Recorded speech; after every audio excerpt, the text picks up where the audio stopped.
విద్యా committee chairman కింద ఎన్నుకోవడం జరిగిందండి.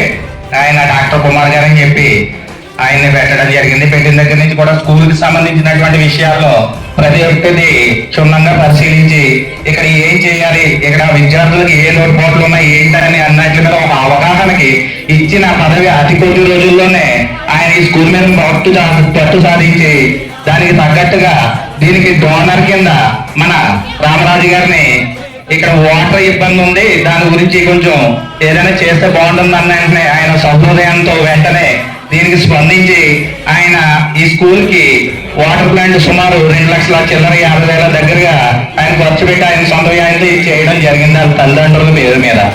అలాగే చాలా మంది ఈ స్కూల్లో చదివిన విద్యార్థులు లేకపోతే గ్రామంలో ఉన్నవారు కూడా ఈ స్కూల్ గురించి ఒకసారి ఆలోచించి మనం కూడా సహృదయంతో మనకున్న స్తోమతను బట్టి ఈ స్కూల్కి ఏదైనా చేస్తే మన పిల్లలు మన బడి మన ఊరు అన్ని మనకు ఒక రకంగా ముందుకెళ్తామని ఆశిస్తూ, అలాగే ఎమ్మెల్యే గారికి కూడా చిన్న వినపం, ఈ స్కూల్ వర్షం వస్తుంటే సార్ ఈ స్విమ్మింగ్ పూల్ లా తయారైపోతుంది కాంతానా అంటే ఈ గ్రౌండ్ ని ఏమన్నా కొంచెం హైట్ చేస్తే ఏమన్నా పని అవుతుందేమో అనేసి మా ఆశ.